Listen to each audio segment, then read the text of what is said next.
Hi guys, and welcome back to the Freedom Kickstarter podcast. So today's guest is Jack Gadd. As always, as you'll know if you watch these podcasts regularly, I am very mean. I put the guest on the spot by letting them introduce themselves. So I'll throw it over to Jack. So yeah, Jack, welcome to the show. Tell people a bit about yourself. Thank you very much for having me. So my name's Jack, obviously. I'm a men's fat loss coach now, predominantly. I started off coaching back in 2017 now, just as your bog standard online coach, but then sort of gravitated into coaching specifically guys over the last sort of 3 to 4 years. Specifically kind of for who have been in shape before in the past, but have kind of got worse as life's got in the way and kind of more responsibilities have came sort of through their life. And now I help them get back in shape, help them sort of take back control on their diet and their nutrition so they can live a happier and healthier, longer life. Nice. So definitely want to touch on your niching, target market, or your marketing, that kind of stuff. But one thing I thought would be interesting to kick off would be, what are the big changes that you've seen in the online coaching space recently? Because to me, having been in it in the past, it seems like there's been some quite rapid changes in the last few years. So from your perspective, what kind of things are you seeing?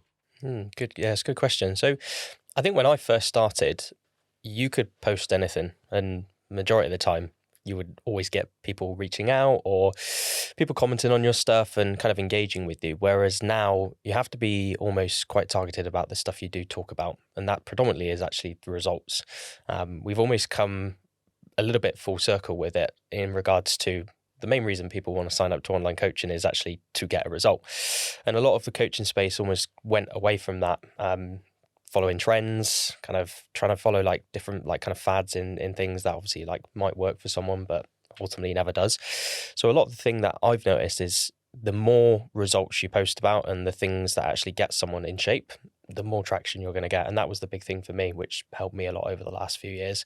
So that's kind of like the biggest thing that I've noticed is almost people are now starting to realize that again. We've kind of gone from following trends, getting out viral content to now coming back to actually it matters about the client transformation. It matters about what they're changing and how they're then feeling off the back of it. Because I think a lot of people almost felt scared to post transformations, seeing it as a bad thing sometimes. Like it's bad that this person had to restrict their diet to get in shape, or they had to train more than they were happier with. And it's almost now coming back to that, like the harder, I guess the harder like reality of getting in shape is now being talked about again, which kind of went away for a bit. Yeah, I think it seems to me like things have swung back to being almost like if I do hard things, it's a badge of honor. Yeah. And like you said, I got out of the industry in about 2016, 17, I think. And at that point, it was very much the flexible diet and you can eat what you want. Here's how to fill your macros with as much junk as possible. I don't know when that went away because I sort of fairly quickly, not entirely stepped away from the industry, but certainly had a lot less to do with it. But now I see things like, and I know these are all almost a bit culty, but you've got things like the whole 75 hard. You've got people doing very restrictive stuff like carnivore. Now, how much money those people make, I don't know. It could just be, virality, clickbait, they get engagement, but income isn't super high. And I know that's something we'll touch on. But yeah, it's been an interesting shift from an outsider's perspective now to see how it's kind of completely different to, when I was doing it in like 20 sort of 14 to 17, I guess. Yeah, it's almost like we, in a way, forgot to talk about that it is actually a little bit hard to get in shape. It was almost, for a while, it was made to seem like it was just easy. You track some calories, you do a bit of flexible dieting, turn up to the gym, and suddenly you can just get this amazing result, which you see on social media when 9 times out of 10, it doesn't tend to work that way. There is hard work that goes into it, and certainly that's the kind of pendulum swing that I'm noticing. The people that had been kind of following those trends are now coming back to actually talk about it is hard and you're going to need to do things you don't want to do.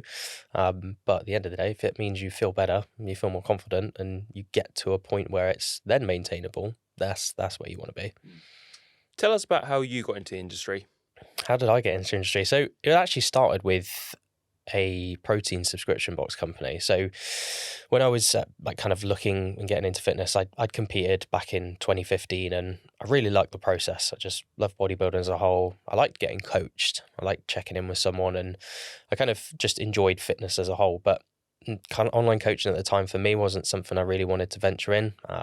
Probably down to the sense that I didn't really know what I was doing. I was able to get in shape, but did I know how to get people in shape? I kind of wasn't that sure yet. So I actually went down the route of like kind of looking at subscription boxes for supplements, because I had a keen interest in protein bars. Probably ordered way too many back in my time. And there was a lot of companies like that at the time, but they were just doing them really poorly. They would send out like kind of half-hour sachets of pre-workout powder, half a protein bar, you know, like the ones where you like go and it's got 10 grams in it. Always useful. How like there's nothing worse than that. So I was like, okay, I can do this better. So kind of got into that. And it kind of went quite well actually for a couple of years. We built up to about, I think it was 150 subscribers, and on the fence that sounds pretty good, but it very, very rarely ever really ran a profit. Those kind of businesses need thousands of subscribers, and your cost of the box needs to be super low to like kind of make it worthwhile. So that was like kind of the first business as such for me that I'd ever ran. Like kind of getting used to working late nights and early mornings and stuff, and just getting used to actually hard work. So in that time, I kind of got to the point where I was kind of giving advice to people and like telling them about how to get in shape or how I did it when I competed. And there was one guy at the gym, and I spoke to him, probably it was a couple months before, just about how I'd recommend him to get in shape and the stuff to do, calories to follow, the websites to go and look at. I think there was the old calorie calculator site that you would just send some people to, and that would be the magic formula. And he actually came back to me. It was probably like 4 or 5 months after speaking to him, and he said he'd lost 40 pounds. And I was just like kind of a bit gobsmacked that through a bit of advice that I gave, he was able to go off, do his own thing, lose the 40 pounds. And I actually didn't even recognize them in the gym. I saw him and I was like, is that you? It's just, yeah, that felt a bit crazy. And I think that just kind of struck for me as a bit of a chord to actually go for it. Because for me, I was quite scared for a long time of feeling a little bit out of the comfort zone of getting into online coaching. I'd never obviously like kind of went to study to be a PT, and I'm not 100% sure what like kind of if that's worth nowadays in regards to the qualification. But I just, yeah, felt like I shouldn't really be going down that route. So for the best part of a couple of years, attended seminars, courses, learned some stuff online, kind of learned from 3DMJ, the other guys like Lane Norton and that sort of Cliff Wilson, and just studied, learned, took some people on for free, like we were sort of talking about just a little while ago. Actually, one of them is still with me now, which is crazy to think that's nearly, what is that, 8 years of a client retention, which is quite cool. And then it just snowballed from there. Like the results, they just piled up. We got more and more interest. It's kind of, that's how we transitioned into online coaching essentially, back in 2017. And you were working a full-time job as well, were you not? Yes. So I was working as an electrical engineer fitting gas and electric meters. Luckily, it was the type of job where you could kind of get away with not doing much work. So you would go and fit a meter, and I would go and sit in the van for an hour, take my laptop with me and hook up to some dodgy ass Wi-Fi or a hotspot and do a bit of work. Tend to be able to clock off by 2, so I could then go home and do the gym, do my content, do any check-ins with clients, and get to the point where I could essentially leave and make the jump, which is scary at the time, but kind of very worth it now. And you mentioned coaching sort of bodybuilders and learning from, like I said, 3DMJ, Lane Norton, those people in the bodybuilding sphere. Were you able to go straight into coaching bodybuilders, or did you have to start with a bit more of a mass market generalist approach? Yeah, definitely mass market. Yeah, I don't actually think I coached my first bodybuilder till about 2019. So it's about 2 years of coaching sort of mass market, from people that just wanted to lose fat first before going into that sort of realm, which was good. I think if I went straight into coaching bodybuilders, maybe my ability to coach non-bodybuilders would be a bit difficult, because there's 2 different ways that you coach people. You've got the bodybuilders who are very, I will do whatever you say and it will happen and there's no questions asked. And then you've got your general population, which you have to follow a different approach. And that's something I've learned over my years of coaching, is there's a skill to coaching someone. Online coaching on the fence can look very easy. You give them some calories and a program and off they go, but it's probably 90% the mental side of things and getting them to do the things that you know they need to do to be able to see the change. Do you feel that not being a PT was a help or a hindrance? And the reason why I ask that is because I was speaking to a lot of people who say, oh, you really should be a PT because you learn kind of client interaction skills, you learn how to coach people properly. Even though most people agree the qualification is just a load of nonsense, actually being with clients on the gym floor teaches you a lot. Whereas other people will say, nope, it's an entirely different skill. If you market for the right people, like if you do go to people who don't need to be told this is how you do a Romanian deadlift, and oh well, actually you've logged chicken and vegetables, but you had fried chicken and beans. They're not really the same thing. What's your take on that? Do you think kind of being a PT beforehand is useful or not? Yeah, I think there's always two sides to this. There's definitely an argument for being a PT in the sense that you learn to speak to people, you learn to be able to communicate with them, show them through different form techniques, and do the things that you can't do online. But also on the fence of it, like when you're online coaching, does those skills maybe correlate and translate? Because if you, to be honest, you see in a video of them doing that, they're maybe sending pictures of their food. Maybe when they go to that PT session for that hour, they're just training with you and talking some bits. You're not really going into the nutrition as much depth, or you're not looking at the weekly weigh-in averages. You're not looking at maybe the MyFitnessPal data, all in that 1 hour session. So I think there's an argument for both. Like 100%, it probably can help in that regard to like kind of learn how to speak to people and learn how to build that relationship. But if you're kind of that person anyway, and you're quite charismatic and you are a people's person, I don't think you necessarily need to be a PT initially. I know some fantastic coaches that have never done PT qualifications or in person, and they're amazing coaches online. And I also know some PTs that maybe aren't the greatest online coaches as well. So it's definitely two sides to it. Yep, horses for courses, I suppose. So then the transition period from full-time doing your gas engineering to full-time online coach, what was that like? So run us through, like, how long did it take? Were there any bits that you thought, I just don't know if this is going to work? Like, what was the journey? Yeah, so the thing for me was building up enough income to be able to leave. So when I took my first ever client on, which was 2017, I think it was March 2017, I remember, see it on my Stripe account. Until I then left my job was February 2018. So it took a full year. But there was a lot of time before that where I'd give value for a year and a half. Like I'd been posting a year and a half consistently without wanting anything back, posting about like things I was doing, sharing my journey. So I think that like kind of period of building up clients was probably faster than maybe other people might have, because I was already, I guess, kind of put myself out there. I wasn't going straight from 0 followers to 0 like kind of things to talk about. I was talking about all these things. But yeah, my goal was to kind of build up enough income to replace the full-time job, at least for a few months before I made the jump. And I think I did it with I think it was about 20 clients at the time. So it wasn't loads, but it was enough for me to kind of think, okay, let's just give this a go. What's the worst that can happen? And luckily my work at the time allowed me to take, it was like a year's secondment. So if it did go downhill, then I could just go back and do the job that I had before. So it wasn't really like kind of any danger to making the jump. Luckily, I didn't have to take that. So I guess there must have been a period then when you were still in the 9 to 5 and had the online coaching income where your overall income is going to be pretty good. So is it difficult to give up the half of it in the hopes that you're then going to grow the other half? 100%. Yeah, it's really difficult because for me it was getting this double income that I was never used to. Because like in terms of like what I was doing job wise, there was a limit on how much income you could probably earn. There was always like a band, and you would never really go over that. So to be sort of doing what was double that with online coaching and then the full-time job, it was really difficult. But for me, I'd never spent that money. So I would always kind of put it to a separate aside.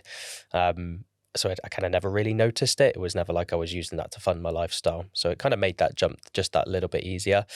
And I think saving some stuff before making the jump, knowing I'd done it for 3 to 4 months consistently before actually doing that jump as well helped me too.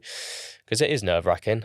At that literally the same time that we kind of moved into online coaching online, I moved house as well. So we just taken on a new mortgage, which added to the stress. But I guess stress is a good thing. Sometimes it kind of makes you push a little bit harder and just go for it. Yeah, it's that whole gun to the head thing, right? A lot of us, and this actually links in nicely to what I was going to ask you next, but I think a lot of people love the idea of doing something, but unless they're really forced to do it, most people don't, and that's just human nature. Like you'll find yourself in your coaching, people will love the idea of getting a result, and they're prepared to do so much. And then once you ask them to do more things, that's the kind of tipping point. And I see that with pretty much any business owner who's in that 9 to 5 looking to break free. A lot of them don't end up doing it, and it's not because they can't, it's not because they lack the skill, they don't lack the ambition necessarily, but I think they get to that tipping point whereby they've got that safety net of their job, and they're maybe not prepared to do an extra few hours a week on. They might be doing like 10 hours a week on their business already. They're not prepared to up that to 15, or they're not prepared to take a few more risks, for example. And I suppose this is a bit of an abstract question, and maybe it is just as simple as you just need to want it badly enough. But is there anything you'd say to someone in that position whereby maybe they've got that consistent income and they're like, oh, this business is going okay, I'd love to grow it, but I don't really want to do anything that jeopardizes my stability. Any advice around that at all? Yeah. Ask your employer for a year's secondment. Cool. That was the biggest thing that helped me, knowing that I could come back. But I think I say this to a lot of people that want to become coaches, is if they're doing something where their main income is through another source, it comes down to the personal finance side of things. If you're someone that is a bit nervous about making that jump, is put some money aside. Like, put some money aside for if shit does happen, because it might. And to be honest, it might not. And 9 times out of 10, you'll probably be okay if you're creating a consistent enough income from your business. It just helps you separate I think it's that pressure when it comes to being desperate, because you could easily leave your job, lose a few clients, and then you're like, oh crap, I need to do a launch. 5 spaces for busy professionals that want to get in shape in 90 days and eat the foods they love, the classic. But that having that income set aside, having a bit of savings, like, it helps that, because you're like, okay, this is there. I can then pick that back up without having to be desperate and do a launch, because we know sometimes that can jeopardize things when you're constantly trying to sell all the time. So yeah, like, you need to be smart about it. Like, there's times to go gun ho and like just full send, but there's also times to think about it if you've got responsibilities and other things in life that you need to take care of. I remember years ago talking to a friend's dad who I think he was a sales trainer for mortgage advisors, and he was doing it for a company and then left to start his own thing. I remember him saying that he didn't feel comfortable in his own business until he had a year's worth of living expenses saved up and in the bank. And that's something that he must have told me that when I was about 15. So it's almost 20 years ago now. And that sort of stuck with me. And that's always been a value that I've had of whatever position I'm in, I want at least a year. That's kind of, for a lot of people, they're happy with like 1 to 2 months. I'm more of a moderate risk taker, so I like to have a big chunk set aside. But I think that kind of goes to what you were saying. It's also why maybe it's not what people want to hear, but the idea that, as you said, you've been posting stuff and building reputation, momentum, building reciprocity for about 18 months before you even started asking for money. Do you think that's something that really helped you as well? Like, do you think other people should do that kind of thing? Yeah, I think that massively helped things, because I remember when I then went to want to work with someone for free. So I remember the post, and it's funny because Suk actually told me to do it, and he literally just laid out the post, and it was looking to coach X amount of people over the next 6 weeks for free. Please fill out the form in my bio, the classic. I think about 35 people inquired, and I only wanted to work with about 10 at the time because it was totally new. I didn't want to snow myself under.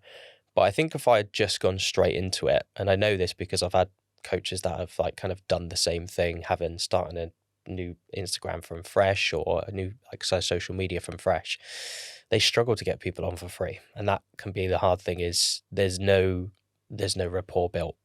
So having that kind of 18 months of goodwill, having those conversations, having that kind of showing my journey and what I've been doing, I think helped a lot. And probably looking back, you probably don't need to do that long. I don't think you need to spend 1.5 years before you make the jump to work with people for free. But I think that was just more me not making that jump and being a bit cautious of that anyway. So yeah, like you say, it doesn't hurt, but it's probably not necessary. Yeah, is how for sure. It's definitely not necessary now. I just think too many people do skip that part of the process as well. Yeah. And you mentioned Suk there. So was he your first business Suk was my first ever mentor, yeah. And it seems to me from the outside that mentoring something that you've done a lot of in terms of you've had other people help with your business. Has that been a mainstay? And what do you think gives you that attitude? Because a lot of people just think, well, I can do it myself. It's it's easy. I just need to do some marketing, post some pictures, and I'll get business come to me. But you seem to have really had no issues outsourcing that part and getting help, really. Yeah, I think there's just always a correlation between when I have a mentor and when I don't, and how business goes. When I was with Suck First back in 2017 and until it must have been about 2020, with the OFB, that was a great period for me. We sort of grew quite nicely and got up to a level which I'd always dreamed of being, and I thought was the pinnacle of online coaching. And there was then a period, obviously, when COVID came, kind of ditched having any mentoring. And business went downhill. Like, well, not downhill, like it just didn't grow. It just didn't grow in the same way that it has, like, kind of obviously now being with Mike from Biceps and Banter, like it's kind of snowballed really over the last, like, I think I've been with Mike 3 years in December. And I probably wouldn't go without having a mentor, because I've seen what it's like having one, and I've seen what it's like not having one. And it's the same in the sense with fitness coaching as well. Most people just need accountability. Like, they know they need to post daily. They know they need to show up on their stories. They know they need to do launches and work on their business. But 9 times out of 10, they don't, because there's no one holding them to it. And the same with coaching online. They know they need to track their macros. They need to log their daily weigh-ins. They need to stay on track when they're going out for the weekend. But if they're not, in a way, sometimes paying someone to tell them to do that, or check in with them like at the weekend or whenever their check-in day is, they might not do it. Like, it's easier to fob off because there's no external accountability source. And that, I think, stands for most things. We just need accountability to do stuff. I certainly see, mentoring, for me, it has 3 facets to it. One is definitely the knowledge. Like, when I hire someone, I want someone who is smarter than me, more experienced than me, and can bring new ideas to the table, because everyone gets a bit too close to their own business sometimes. And actually, especially in online businesses and things like fitness, it's like, most real businesses aren't worrying about landing pages, reels, that viral hooks, that kind of thing. So you bring in stuff from other industries that can help a lot because you're doing something different. Then it's like the network side of things. So one of the masterminds I'm in, they're based out in Texas. So I was out in Austin the other week. Like, the connections you make from something like that are just amazing. Even if you only have a one-on-one mentor, the people they can potentially introduce you to. And then, as you say, the accountability. Like, I've got a friend who runs a gym.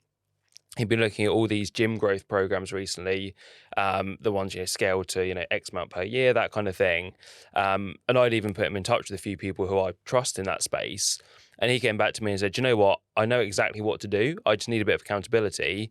Can I pay you for an hour a month? We'll sit down and we'll have a chat." I was like, "Well, if you really want to." I was like, "I don't mind doing it for free." But he said, "No, I need to pay you because it's the accountability." And I sat with him on Monday, and actually he just said to me, "Here's what I need to do." And I basically just said, yep. I maybe do that bit a bit differently. Yep. That bit a bit differently. Everything else should look good.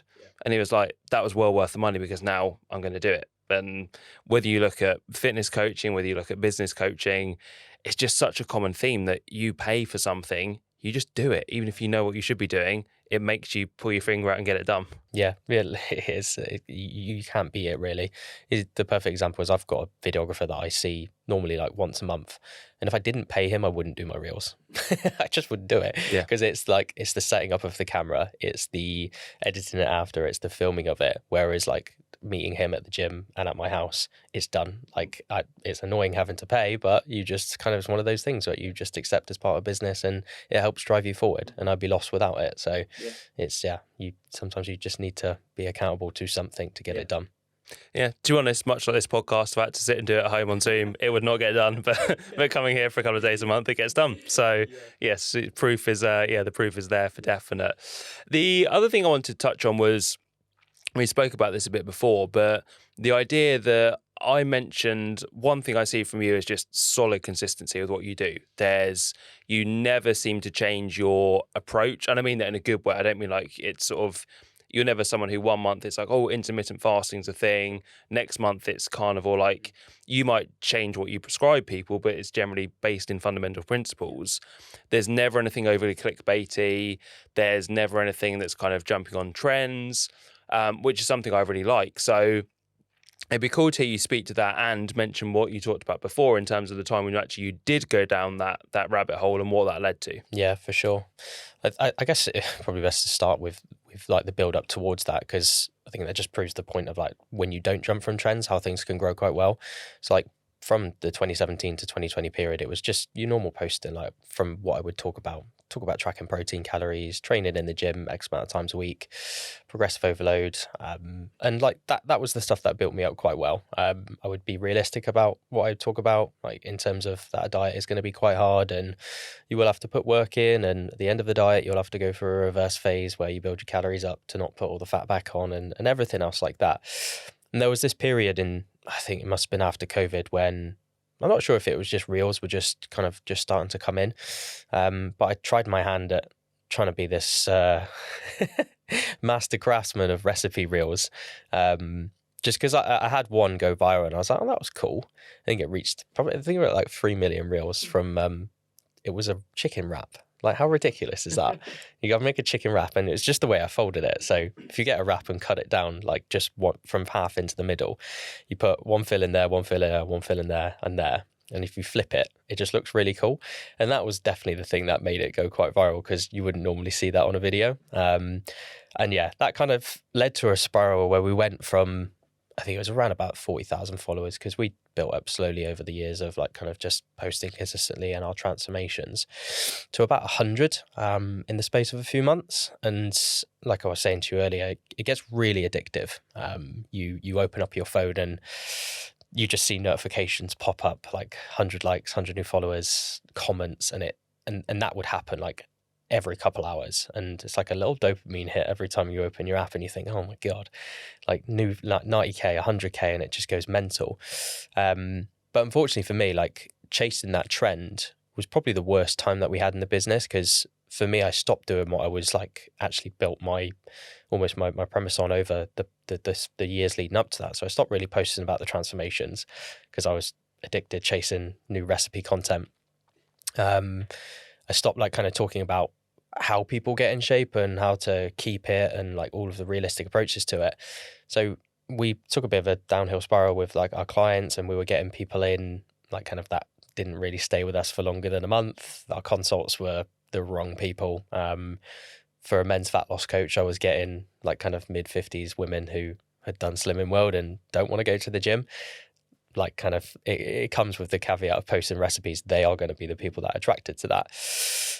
So it took that knock on the head from like, I think it was Mike and a few others, like kind of to start going back to my roots and yeah, start posting about all of these things that had led me to that point anyway. So the transformations, obviously actually logging my journey again, because for me, I think I got so addicted to that, making recipes, that I kind of got a little bit out of shape as well.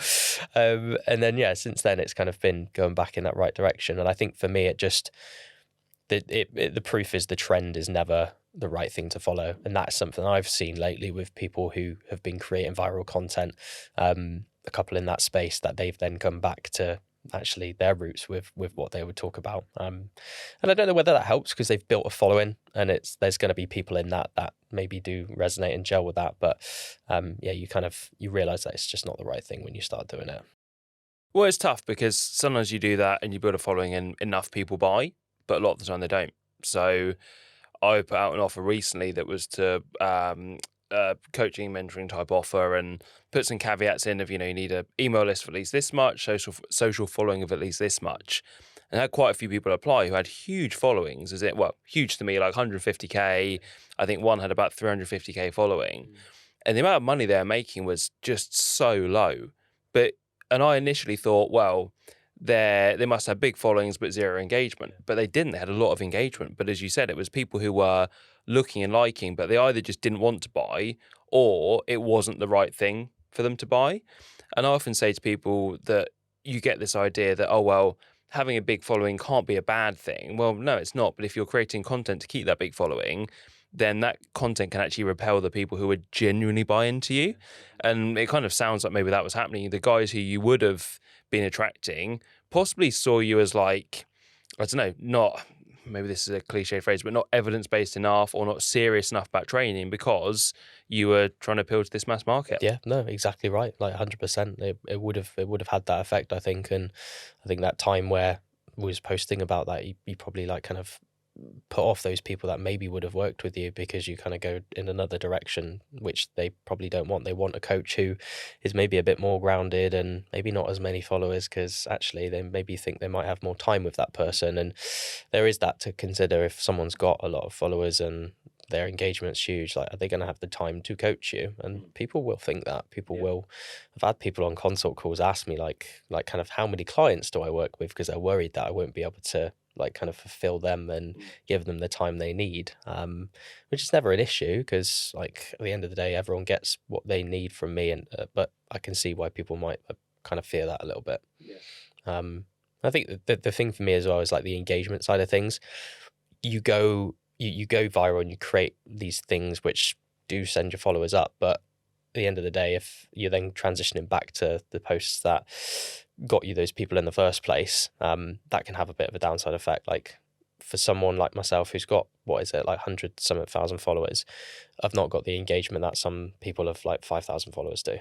Like they have way better engagement than me, because my account's probably just a little bit ruined from previous years, and that's something I've got to accept. So yeah, and I suppose you said it's that idea of, oh, is he going to be able to reply to my email, or is he going to be too busy pretzing air fryer recipes or something? Yeah, so doing chicken wraps. Yeah, yeah, different folding mechanisms to go viral. So you said about how you started off, you're a bit more of a generalist coach. Now you're very much like men's fat loss. You've got bodybuilding clients. What was the process of niching down a bit more? I think it was more kind of talking about the things that my clients now suffer with. So in the past, it was just your general fat loss. Like we'd talk about training, talk about nutrition, talk about getting in, like kind of all of these different techniques and tricks. Whereas now I'm really honed in on the messaging for the guys that have been in shape in the past, but now they struggle because they've got kids. They maybe got a job that requires them to work 60 hours a week. They probably just don't have the time to prep their meals as much as they used to. They can only train a certain amount of times because they're obviously in work, or they've got to be home for their family.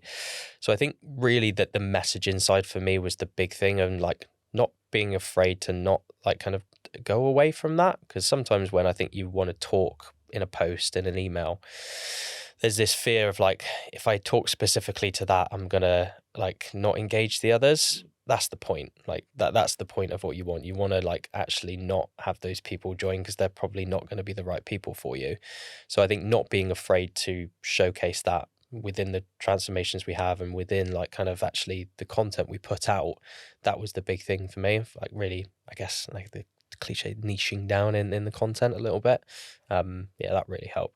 To me, you seem to be almost your own ideal client, as in how you log your journey. I know you talk a lot about balance and everything like that. You've spoken about how you do make more sacrifices in terms of your nutrition because you don't train as much as many people might do. You prefer to kind of have your free time for family and for kids rather than being out doing cardio and walking. So I suppose a couple of questions I want to ask is, one, have you found that that's seen a significant uptake in getting the right type of people?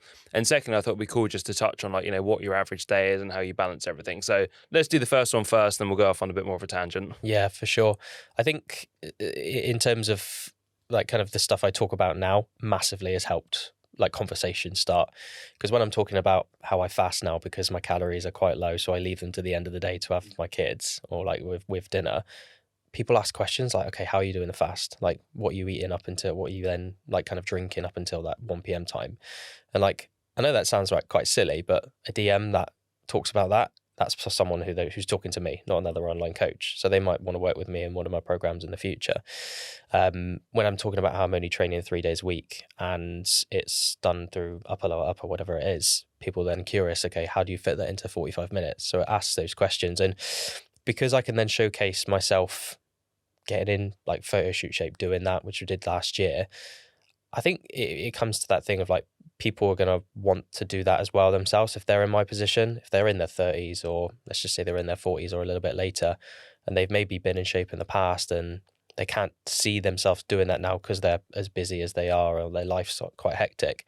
Like I hate to say this, like living proof that you can do that. Mm-hmm. And a client actually messaged me the other day, he sent me a voice note. He said, that was the reason why I picked you. He said, because you are a dad, because you practice what you preach, because you get others in shape, like he was the reason he picked me over another coach at the time.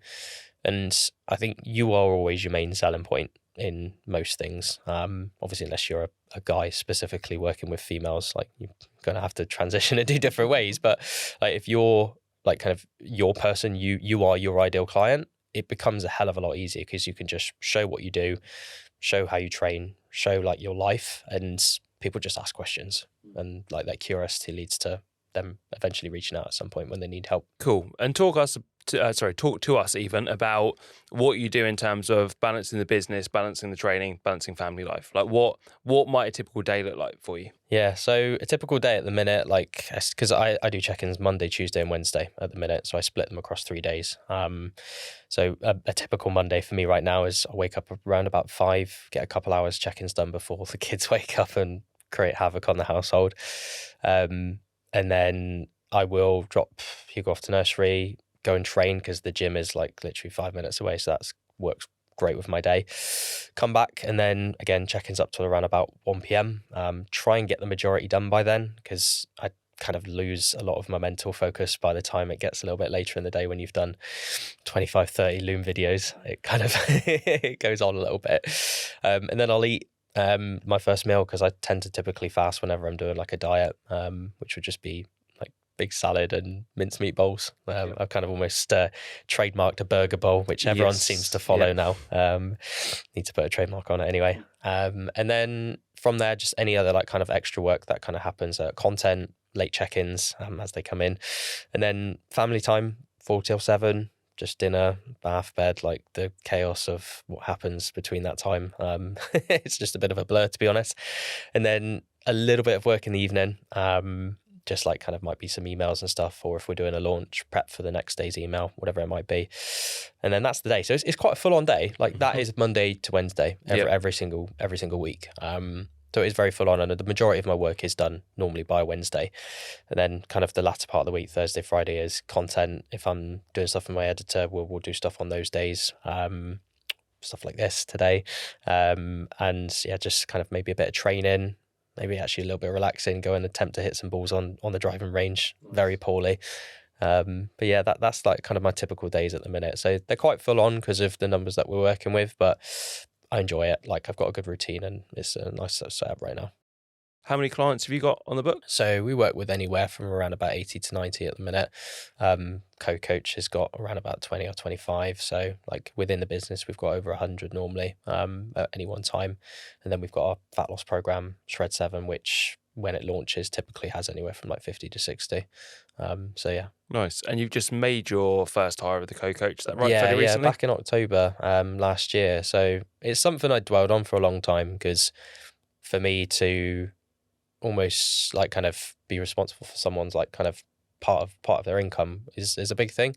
And I think I'd kind of put it off for a long time because I don't know, I never really felt the need for it. But as our demand grew and as the actual fat loss coaching through Shred 7 grew, it was a needed thing because we were working with people through that, and like I couldn't help everyone, so I need someone who is an expert in their field, just as good as me as a coach, probably, if not maybe a bit more experienced, and gels and resonates with me. And the coach we brought on was all of those things. So it's been one of the best things we've done so far, and I kind of hope it continues as our Shred 7 programs and stuff do as well.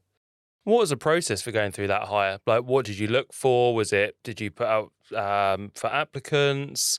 Any sort of challenges in bringing someone on board? Yeah, so it's actually, there was no application, there was no process like that. I actually knew the coach from competing. So I'd actually known him back from competing in 2018, and we talked for years and like kind of started putting out feelers that he wanted to do something, and like kind of with the way Shred 7 grew, me not being able to like kind of handle the main workload from it, it was kind of the perfect thing to be able to kind of bring someone in that could work with the clients in there, get them a great result.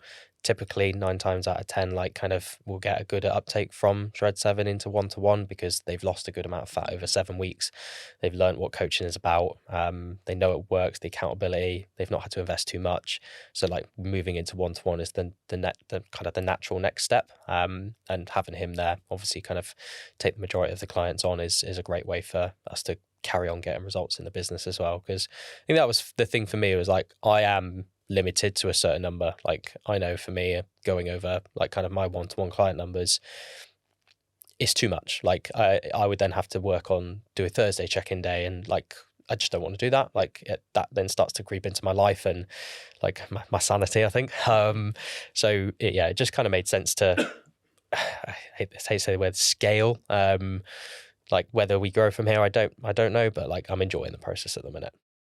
You've kind of preempted my next question, which is going to be, have you got plans to grow it any further? But it sounds like, is it a case of if the demand is there, then it may well be, versus actually if this seems to be the point where you just settle naturally, like you're happy with that? Yeah, I think so. I think it would just be if the demand is there, which we'll try and keep creating demand, because I think as a business you need to try and go for things, otherwise it can get stale and it can get boring. But right now, the way that we're doing it with Shred 7 and just, I think ultimately the results we get, like, I hate to sort of say it, but like the sort of the results that we are churning out from our coaching clients, they are fantastic. And I kind of hope to get to the point where at some point we are known for that in the industry, or like one of the kind of like best brands to get results in with men's fat loss. And how do people find you generally? Will it be they go through Shred 7 and then they upgrade to one-on-one, or do you have people just go straight to one-on-one? Like what's a normal like transition journey for people? So I think that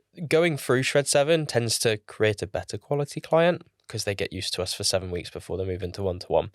It's not to say people who go straight into one-to-one are bad. They certainly aren't. We've had some great people go through, but it just, I think they go through our system first. They go through like our system, how we do things, how we coach. So they're moving into one-to-one. It's like they become really great long-term clients. And we've had people go through the first ever Shred 7 program and then do photo shoots with us, still work with us like 2 years later. So like kind of the retention and relationships we can build are really good. Whereas when it's straight into one-to-one, there's a little bit more of that relationship building that needs to take place because they are new. They've come from maybe following for a while online, like on Instagram, and eventually then reached out. Or maybe they've seen a post and they think, oh, I want to do that. And then they reach out, and you've kind of got to, again, with those sort of people, make sure you build that relationship in the right way and they can kind of believe in the things that you talk about and do. Yep. Like it. Cool. So we'll go for my quickfire 5 in a minute. But first up, Jack, if people want to find you, where can they reach you? Just my Instagram, just Jack Gadd _ or our like team page, which is Team Dojo Fit. Perfect. Nice and simple. Cool. So first quickfire question is, what business, marketing, copywriting, or mindset book would you gift to someone and why? Oh, you're going to put me on the spot here because I don't really read that much books, but I am going to give you 2. Cool. Because I had already thought of this. You've already prepped me, but I'd seen a podcast the other day, and giving away the secrets that I prep people. So I think from I guess, would you say business, marketing, and mindset? Yeah, or anything that's helped you. I don't even mind if we go into like bodybuilding and training books, really. Cool. I'm going to go like totally out of it here. So I'm going to say investing. Morgan Housel's book, The Psychology of Money. Yep. As you earn income, it's nice to know what to do with it. No one teaches you that. School doesn't teach you that. To be honest, most places don't teach you that. So having something where you can learn about compound interest and like just generally where to put your money is always a good thing. So definitely that one. And then from a business book, I actually like Alex Hormozy's $1 Million Leads. I think that's what it's called anyway. I read that on holiday and it was a really nice one to just see how to put out the right stuff and how to attract buyers. Not to say like kind of the stuff in there is for everyone, but like it just helps you think differently. Yeah, I'd definitely say the Psychology of Money is probably my favourite money book as well. I think just because it is so digestible, it's so easily accessible. Like you don't need to know about money to read it, and also it's just like an absolute factory of like impactful quotes you can put on social media and look smart as well. Yeah, definitely. Which is really why we all buy books anyway. Yeah. So Have you read his other one, Same as Ever? I haven't. I've actually bought that for a few people, but I've not read it myself. Yeah. So that's next on the list. Yeah, it's basically, again, it's the titles there, Same as Ever. Like, it's the investing doesn't really change. You put money away and wait. Question number 2, we're going for coffee and I'm buying. What's your order? Depends if I'm dieting or not. If I'm guessing- dieting, I'm going to get a really depressing Americano with a little bit of milk with some sweetener. But if I'm not, I'm having a flat white. Nice. Good stuff. Question number 3, you're in charge of the internet for a day and you can delete one social media platform. Which one are you going to choose? Pinterest. So my wife stopped sending me ideas about doing new things to our house. Do you know, embarrassingly, I did once have a Pinterest board when I was looking at doing up my garden. So it's probably still there somewhere, but I've not visited it That's for getting a years. straight delete. Question 4, you're hosting a dinner party. You can invite 3 people, living or dead. Who do you want to invite? Probably invite Warren Buffett. I think he's quite a fascinating person. Again, Elon Musk, I know not everyone likes him and he's a bit like Marmite, but he's one of those minds which you probably just want to have a chat to and see what's in his mind. And then again, a really, really random one. I'd like to meet Paul Walker. I know he's obviously dead now, but Fast and Furious and those films with those cars was a part of my childhood growing up. So Nice. Love it. And then final question would be, if someone wants to get where you are now and they're starting their journey from scratch, what would your best bit of advice be for them? probably come back to what we talked about earlier, to be honest. Like, if they want to start from where they are, they need to get their skin in the game and probably work with people for free first before getting out there. Like, they need to prove that they can get someone a result. They need to post, they need to stay on top of things. But yeah, that would be the way that if I was to start again now, I would do the exact same thing. Great answer. Perfect. Nice one. Thank you very much, Jack. Really enjoyed that, mate. That was, super useful, and I know people get a lot from it. So thanks for watching, guys. I will drop the links to everything from today's episode in the description. So you have links to contact Jack. I'll put my links for the free course, free templates, all that kind of stuff down there. As always, normal stuff, like, comment, subscribe, all those normal things, and I shall catch you on the next time round.